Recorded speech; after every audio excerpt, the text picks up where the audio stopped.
Bienvenue encore une fois à ce segment des solutions pour la vie. Mon nom est Denis Morissette et par ces différentes capsules, je veux vous aider à faire face aux défis de la vie, de votre vie et vous aider ainsi à en tirer le maximum. Est-ce que le bonheur existe vraiment? Bonne question, n'est-ce pas? On a parfois l'impression que le bonheur semble une chimère, la poursuite du vent. Mais existe-t-il vraiment? Est-il possible de le trouver? Je voudrais vous dire que le seul fait de se poser la question « Est-ce que le bonheur existe? » constitue déjà une manifestation d'une quête intérieure. Évidemment, on ne se pose pas de questions sur les choses qui ne nous importent pas vraiment. Mais la particularité de ce questionnement, du présent questionnement, est qu'il est universel. Les gens de toute époque, de tout âge, de toute culture, de toute nationalité, peu importe où ils vivent, se sont posés ou se posent la même question. D'ailleurs, Blaise Pascal l'avait déjà observé au XVIIe siècle, dans ses pensées, lorsqu'il disait « Tous les hommes recherchent d'être heureux, cela est sans exception. Quelques différents moyens qu'ils y emploient, ils tentent tous à ce but. » Au début du 20e siècle, aux États-Unis, William James, à la fois philosophe et celui que l'on considère comme le père de la psychologie américaine, a observé sensiblement la même chose. Il mentionne que comment obtenir, garder ou retrouver le bonheur est en fait, pour la plupart des hommes, le motif secret qui anime tout ce qu'ils font et tout ce qu'ils sont prêts à endurer. Nous cherchons donc tous le bonheur, souvent sans oser se l'avouer et surtout sans vraiment le dire aux autres. C'est un fait évident et réaffirmé par les philosophes et les grands penseurs depuis Aristote que tous nous recherchons cet état de satisfaction qui s'appelle le bonheur.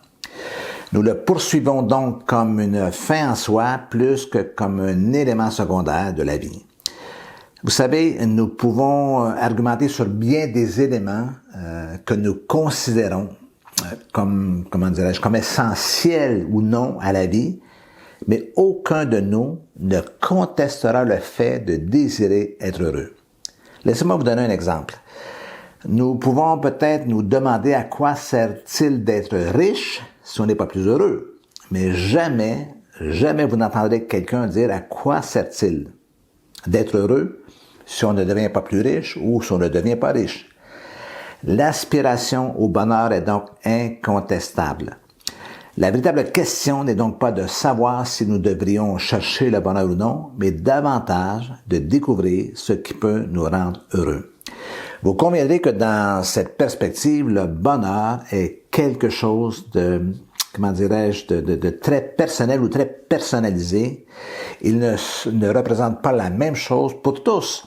Par exemple, pour le pauvre, il évoque des images de richesse et d'abondance, tandis que pour le riche, c'est la prochaine acquisition dont il rêve tant et qui le fait trépigner. Pour le malade, évidemment, le bonheur, c'est de recouvrer la santé. Pour le chômeur, c'est de trouver un travail.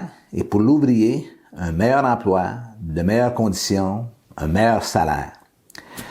Pour les enfants, le bonheur, c'est de grandir et de croire que la vie adulte dénouera toute leur frustration et leur procurera ce qui leur est inaccessible durant leurs jeunes années.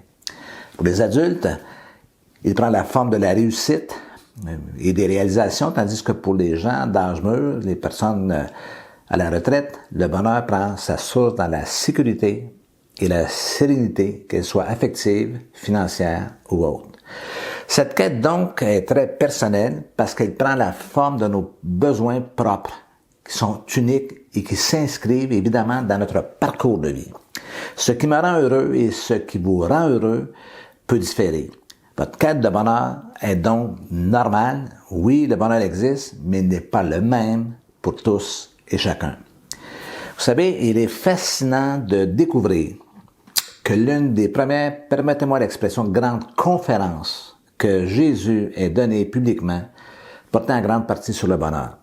En effet, dans le célèbre Sermon sur la montagne, Jésus aborde la question du bonheur dans le segment communément appelé les béatitudes. 9 fois, en quelques versets, il répète le même mot, heureux ou bienheureux selon les versions. Jésus s'intéresse donc à la question du bonheur, bien plus il s'intéresse à la condition et aux besoins des gens dans un contexte historique et sociologique où la notion de bonheur ne semble pas être une préoccupation comme elle l'est dans nos temps modernes. Mais il semble qu'il ait été, près de 2000 ans en avance sur son temps et précurseur de la psychologie moderne dans sa compréhension des besoins profonds du cœur humain. Il savait que les plus grandes préoccupations des gens et de la personne, de la nature humaine, ne concernent pas uniquement les besoins primaires de nourriture, de logement et de maintien de la vie, mais aussi et surtout la qualité de la vie intérieure, que ce soit émotionnellement, psychologiquement et spirituellement. Si vous voulez en savoir plus, est-ce que je peux vous encourager de vous procurer ce livre, mon livre, qui s'appelle « Marcher sur le chemin du bonheur ». Il est disponible sur Amazon.fr et sur Amazon.ca en format e-book et en format aussi papier. Et si vous avez des amis hispanophones, il existe ce livre, Caminar por el Camino de la Felicidad, donc c'est la version espagnole du même ouvrage. Si vous avez aimé cette vidéo, n'hésitez pas à vous abonner si ce n'est déjà fait en cliquant sur le bouton rouge à droite de la vidéo et surtout, n'hésitez pas à la partager à vos amis. Sur ce, je vous dis bonne semaine.